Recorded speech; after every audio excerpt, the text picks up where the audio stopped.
Bismillahirrahmanirrahim. Assalamualaikum warahmatullahi wabarakatuh. Waalaikumsalam warahmatullahi wabarakatuh. Mitra-mitra PT BES, hari ini kami kehadiran tamu yang sangat luar biasa, spesial tentunya.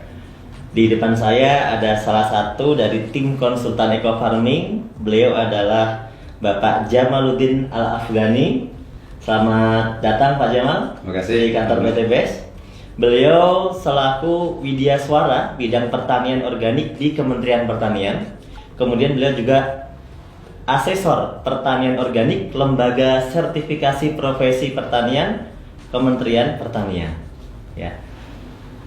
Hari ini kami mau bincang-bincang nih dengan Pak Jamal ya, tentunya terkait dengan produk yang dipasarkan oleh PT BES, yaitu adalah produk Eco Farming. Nah, produk Eco Farming ini sangat luar biasa penjualannya, sangat ramai sekali, sangat laku sekali. Namun tentunya banyak sekali mitra-mitra atau mungkin masyarakat yang sebenarnya belum paham betul seperti apa sih sebenarnya kinerja Eco Farming ini. Nah, yang pertama saya mau tanya, seperti apa sih Pak pupuk Eco Farming ini sebenarnya secara garis besar ya? Ya, baik Pak Nur, terima kasih. Jadi para sahabat sekalian, Eco Farming ini kebetulan kami sudah melakukan beberapa kali uji laboratorium terkait dengan kandungan-kandungannya. Jadi yang pertama tentu kalau yang sudah ada di kemasan yang sudah sering kita lihat adalah ada kandungan organiknya. Nah, organik ini adalah merupakan salah satu bahan yang sangat vital dalam memperbaiki kualitas tanah ya. Jadi tanah yang baik itu diindikasikan dengan organik yang semakin tinggi. Nah, saat ini kondisi tanah kita kenapa masuk dalam kategori kurus? Karena organiknya rata-rata kurang dari 2%, bahkan saat ini menuju ke 1%. Nah, jadi ini adalah satu hal yang menggembirakan bagi kita bahwa ada satu produk kecil tetapi kadar organiknya sangat luar biasa. Kemudian yang kedua ada kandungan N-nya, P-nya, K-nya. Ya sekalipun dalam jumlah yang kecil, tapi ingat bahwa memang untuk bahan organik tidak ada NPK yang di atas 5 ya.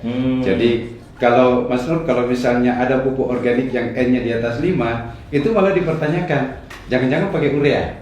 Jadi secara peraturan memang nggak boleh. Nggak boleh. Meskipun di Kementerian Pertanian kita membolehkan N itu sampai di angka 6, tetapi kalau bicara di sertifikasi, rata-rata lembaga sertifikasi organik akan mencari ada apa sebenarnya kenapa sampai di atas 5, dan pada akhirnya rata-rata mereka tidak merekomendasikan bahwa itu produk organik.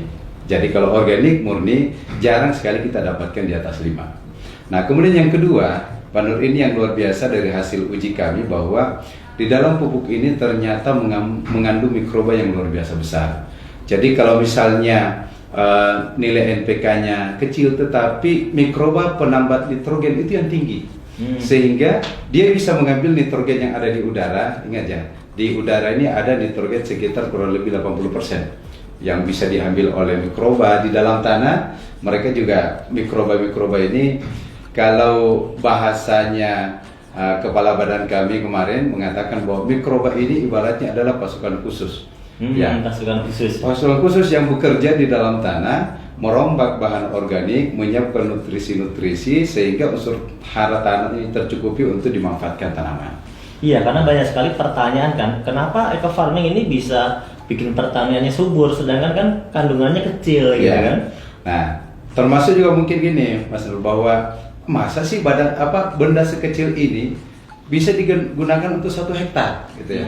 Nah, saya ingin jelaskan para sahabat mitra PT BES dimanapun berada, di dalam satu tub Eco Farming ini hasil uji lab kami yang baru keluar kurang lebih 2 minggu yang lalu ya, kurang lebih 2-3 minggu yang lalu, itu mengindikasikan bahwa jumlah mikroba positif yang ada dalam 30 gram itu 150 miliar.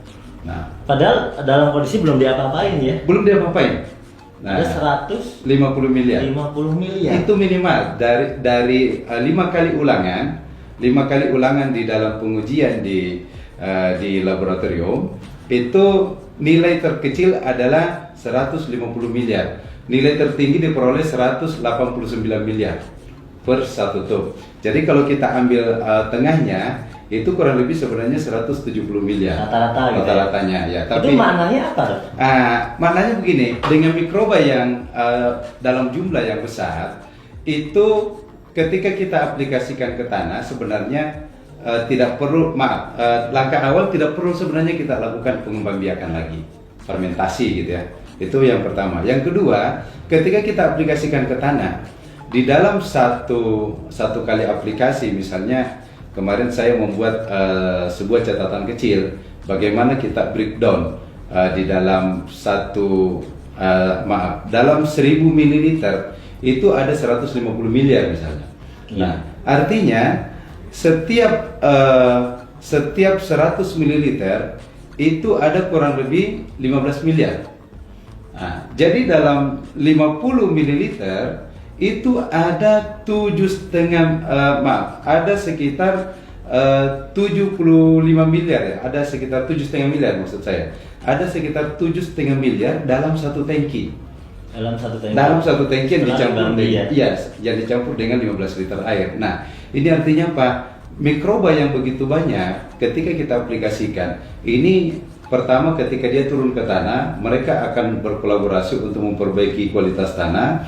Dan mereka ini karena jenisnya banyak, penambah nitrogen, ada pembuka stomata. Nah ini yang unik lagi, pembuka stomata, Mas Nur. Apa fungsinya pembuka stomata? Stomata itu kan ada waktu-waktu terbuka secara alami. Ya, sampai jam 10-an. Ya, nah, tetapi dengan menggunakan eco farming ini, ada mikroba yang kerjanya memang membuka stomata di luar jamnya. Jadi bisa bertambah lama gitu terbukanya. Ya.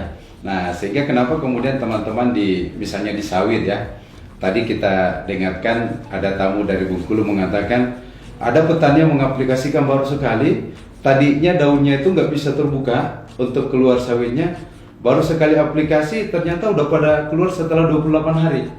Nah, akhirnya mereka mengatakan, wah ini baru kali ini saya pakai pupuk yang bisa membuka daun secepat itu.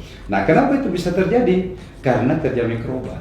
Nah, sebenarnya di dalam eco farming ini ada mikroba apa aja Pak yang sudah diteliti? Kita kemarin itu baru kurang lebih sekitar 8. Jadi ada mikroba aerob. Mikroba aerob ini sangat bagus untuk memperbaiki kualitas tanah, kualitas air ya. Sehingga kalau misalnya ada lahan-lahan yang kondisi airnya kurang bagus, nah itu bisa diperbaiki dengan mikroba aerob. Kemudian ada pelarut fosfat. Nah, di dalam tanah kita, Mas Nur, hasil residu-residu dari pemupukan yang menggunakan anorganik itu banyak sekali fosfat-fosfat yang tersedia tidak larut. Nah, dengan menambahkan eco farming itu akan melarutkan fosfat-fosfat tersedia sehingga tanpa dipupuk P pun tanaman sudah tercukupi. Nah, itulah kenapa kemudian dengan pengurangan sampai 75%, kenapa kemudian ternyata masih tetap bisa mencukupi unsur hara tanaman karena kerja mikroba yang memanfaatkan bahan-bahan yang tersedia di dalam tanah. Kemudian ada mikroba yang fungsinya juga adalah untuk melarutkan residu. Jadi residu-residu dari hasil sisa-sisa racun, pestisida segala macam itu bisa dilarutkan sehingga tanah menjadi lebih sehat. Ada selain penambat nitrogen, pelarut fosfat, nah kita mikoriza. Nah ini dia. Ini mikoriza yang sangat luar biasa. Kenapa luar biasa? Mikoriza ini mampu mengambil makanan untuk disuplai ke akar tanaman dalam jarak yang sangat jauh. Jadi dia bekerja membantu menyuplai makanan. Ya, menyuplai. Dan yang kedua, mikoriza ini dia juga sekaligus membuat cadangan makanan. Nah, jadi kalau misalnya ada tanaman-tanaman yang kekeringan gitu ya, tidak tersuplai unsur hara dalam waktu air dan cukup misalnya, itu karena adanya cadangan makanan dari mikoriza sehingga dia masih tetap tahan. Nah, inilah kelebihannya sehingga kita mendengarkan banyak sekali dari teman-teman menyampaikan bahwa kenapa kok kekeringan tapi masih tetap hijau. Nah, itu salah satu fungsi hasil kerja dari mikoriza ini. Ya. Dan yang lainnya mungkin. Nah, jadi kita baru intinya begini, kita baru mengidentifikasi mikroba ini kurang lebih sekitar 200 juta dari 150 miliar. Nah, sehingga baru diidentifikasi sebagian. Iya, baru sebagian.